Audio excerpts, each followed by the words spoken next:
আসসালামু আলাইকুম। আপনাদের পরিবারের প্রতিটি মানুষ যদি সুস্থ থাকে এবং আল্লাহর রহমত থাকে তাহলে আপনি ১০০ টাকা দিয়ে ব্যবসা শুরু করলে ৫০,০০০ টাকা করতে পারবেন নেক নিয়ত এবং সৎ পরিশ্রমে ইনশাআল্লাহ। আলহামদুলিল্লাহ, আমি আমাদের বাড়িতে কবুতর লালন পালন করার জন্য কবুতরের খাঁচা তৈরি করতেছিলাম। যদিও বাজারে কবুতরের খাঁচা পাওয়া যায়, কিন্তু আমি বাড়ি ঘরোয়া সিস্টেমে খাঁচা তৈরি করতে আমি আমাদের বাড়ির যে টকরিগুলো নষ্ট হয়ে গেছে সেইগুলো দিয়ে কবুতরের খাঁচা তৈরি করতে চাচ্ছিলাম। কারণ প্রথমে আমি খাঁচাতে টাকা ইনভেস্ট করতে চাচ্ছিলাম না, যেহেতু আমরা নতুন করে কবুতর কিনবো। সেজন্য আমি আমাদের বাড়ির টকরিগুলো অনেকগুলো খাঁচা তৈরি করছিলাম এবং কি সেই টাকাগুলো দিয়ে অনেকগুলো কবুতরের জোড়া কিনতে পাওয়া যাবে। অনেকেই বলতে পারেন টকরি জিনিসটা কি। মূলত এটা হচ্ছে বাংলা ভাষায় ঢাকি, যে আমরা গ্রামীণ ভাষায় বলে থাকি টকি। তো এটা আমি সুন্দরভাবে একটা কবুতরের খাঁচার জন্য সুন্দরভাবে আমাদের বস্তাগুলো যেগুলো ছিল সেইগুলো দিয়ে সেলাই করে তারপরে সেখানে কিছু খড় দিয়ে আমি টাঙ্গে দিব আমাদের গোয়াল ঘর। যেহেতু আমাদের কোনো কবুতরের খাঁচা নাই, সেহেতু আমি এই পদ্ধতিতে কবুতর পোষার জন্য, পালন করার জন্য পদ্ধতিতে আমি প্রয়োগ করতেছি, যাতে আমরা পরবর্তীতে কবুতরগুলো আমাদের যদি বেশি হয়ে যায় ইনশাআল্লাহ আমরা তখন নিজের মতন একটা খাঁচা তৈরি করে বা কিনে নিয়ে আসতে পারবো বাজার থেকে।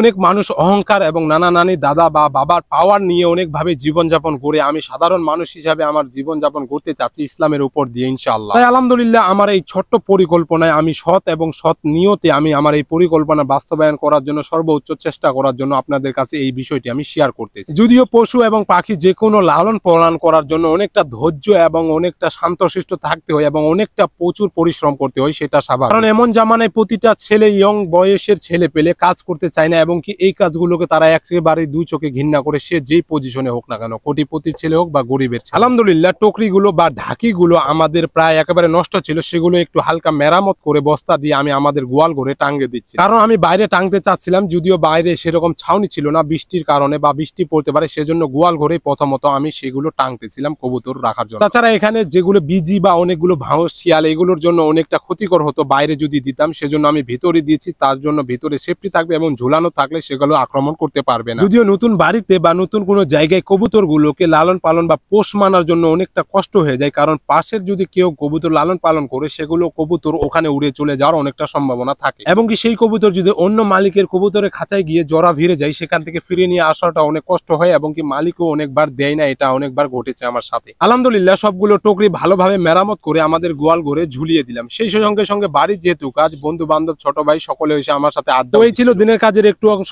সকলেই সুস্থ থাকবেন, ভালো থাকবেন, আমার জন্য দোয়া করবেন। আসসালামু আলাইকুম ওয়া রাহমাতুল্লাহ।